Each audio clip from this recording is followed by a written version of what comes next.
ওম শান্তি, ওম শান্তি, ওম শান্তি।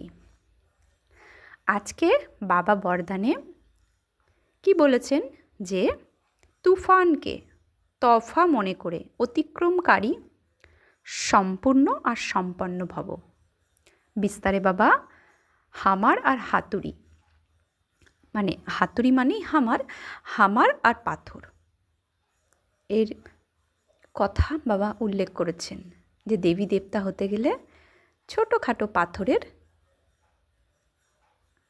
অর্থাৎ হাতুড়ির বাড়ি খেতে হবে, তাই না?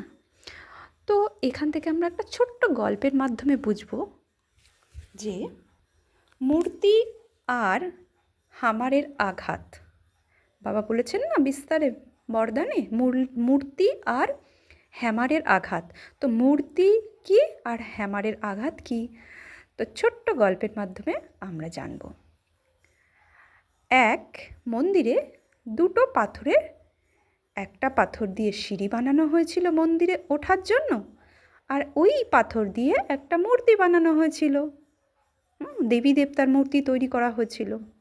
তো দুই পাথরের গল্প। তো যে পাথর সিঁড়ি তৈরি হয়েছে যে পাথর দিয়ে, সেই সিঁড়ি দিয়ে কি সেই পাথরের ওপর পা দিয়ে দিয়ে সবাই ওই মন্দিরে যাচ্ছে, আর ওই পাথর দিয়ে মূর্তি তৈরি হয়েছে, সেই মূর্তিকে গিয়ে ফুল চন্দন লাগাচ্ছে। তো ওই সিঁড়ি পাথর বলছে মূর্তি পাথরকে, তুমিও পাথর আমিও পাথর,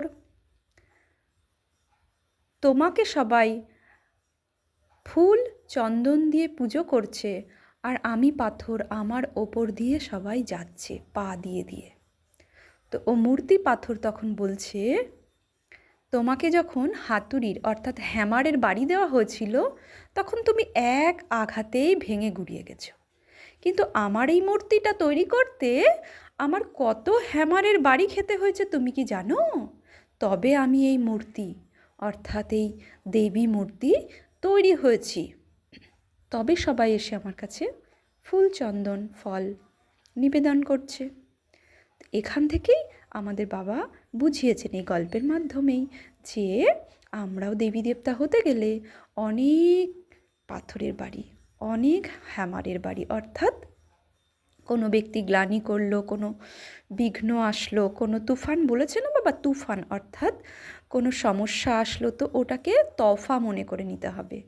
এখন ওটাকে সমস্যা মনে হচ্ছে, কিন্তু পরে ওর সাথে আমাদের কি আসবে? সহন শক্তি বাড়বে, অষ্টশক্তির মধ্যে কোনো না কোনো শক্তি আমাদের ইমার্জ হয়ে যাবে ওই পরিস্থিতি আর বিঘ্নর কারণে। তাই বাবা বলছেন ওই তুফানকে তফা মনে করে নাও। এখন ওটা হাতুড়ির বাড়ি মনে হচ্ছে, তো একটু একটু হ্যামারের বাড়ি অর্থাৎ হাতুড়ির বাড়ি খেতে হবে, তবেই তো আমরা পূজ্য মূর্তি তৈরি হব। আচ্ছা, ওম শান্তি।